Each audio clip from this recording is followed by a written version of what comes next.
ఆ కృప అంటే ఏ కృప? ఏ కృప? ఏ కృప ద్వారా అయితే మనకు పాప క్షమాపణ దొరికిందో, విమోచన కలిగిందో, అది పైన వచనాల్లో ఉంది. ఆ కృపను ఏమైందంట? విస్తరింప చేసెను. విస్తరింప చేయడం అంటే అర్థం ఏంటి?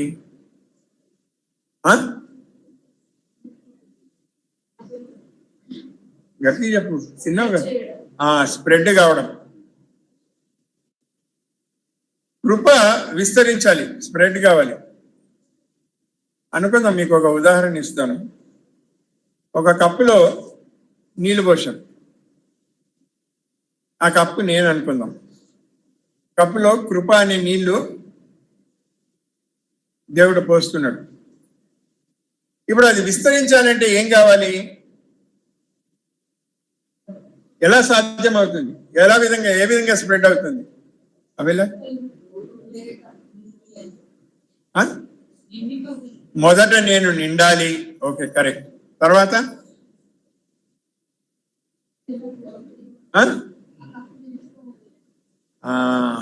కప్పు లేకపోతే విరగాలి. ఒకటి నేను నిండిపోవాలి, నిండిపోతే పొర్లుతా ఉంటుంది, లేదా విరిగిపోవాలి.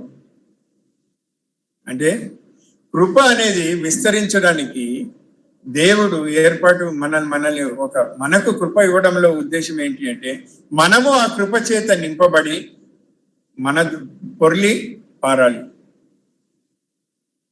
అలా పొర్లి పారడానికి రెండు విధాలు ఏంటంటే, నేను నింపబడాలి లేదా నేను పగిలిపోవాలి. కానీ దేవుడు ఎంత కరుణామయుడంటే, నువ్వు పగలొద్దు, నేను పగిలిపోతానులే అని ఆయన శిలువ మీద పగిలిపోయాడు. మనల్ని నింపుతానే ఉన్నాడు. కొద్ది మందికి మాత్రమే పగిలిపోయే ఆధిక్యత ఉంది. ఎందుకంటే మిగతా వాళ్ళంతా కూడా నాకు కావాలి కావాలి కావాలి అనుకునే రకం, కానీ ఇవ్వాలి ఇవ్వాలి అనే రకాలు కాదు.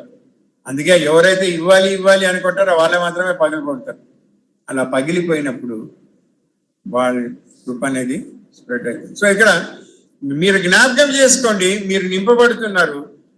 పరీక్షించుకోండి, మీరు పొరలు పారుతూ అంటే కృప స్ప్రెడ్ అవుతా ఉందా లేదా. ఇంకొకటి లాస్ట్ లో చెప్తాను, 14వ వచనం. దేవుని మహిమకు కీర్తి కలుగుటకై ఆయన సంపాదించుకొనిన ప్రజలకు విమోచనము కలుగు నిమిత్తము ఈ ఆత్మ మన స్వాస్థ్యమునకు సంచకరువుగా ఉన్నాడు. ఇక్కడ గమనించండి, రెండు విషయాలు చెప్పబడ్డాయి. దేవుని మహిమకు కీర్తి కలుగుటకై ఆయన సంపాదించుకొనిన, ఏమండి, లేకపోతే మార్జిన్లు ఏమంది, సొత్తైన ప్రజలు అని రాయబడింది. ఆయన సంపాదించుకునే ప్రజలకు విమోచన కలుగు నిమిత్తము. విమోచన అంటే అర్థం ఏంటి?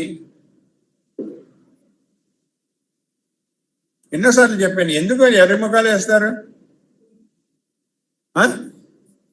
ఏమి కుమారి, విమోచన అంటే ఏంటి?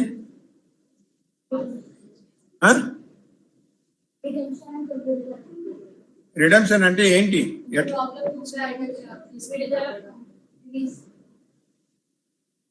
ఎలా రిలీజ్? సిస్టర్, క్రయము పెట్టి అక్కడ నుండి కొనడం. జ్ఞాపకం పెట్టుకోండి, మళ్ళీ మాటి కాడ. విమోచన అంటే అర్థం ఏంటంటే, క్రయము చెల్లించి దానిని కొనడం, లేకపోతే దానిని అక్కడ నుండి తీసుకొని తన స్వంతం చేసుకోవడం. అక్కడ అంటున్నాడు మీరు సొత్తైన ప్రజలు అంటున్నాడు. అంటే ఆల్రెడీ ఆయన సంపాదించుకున్నాడు, ఆల్రెడీ ఆయన కొన్నాడు. కొన్న ప్రజలకు మళ్ళీ విమోచన ఏంటి? కొన్న ప్రజలకు మళ్ళీ విమోచన ఏంటి? ఎందుకు? ఆల్రెడీ కొన్నాడు కదా.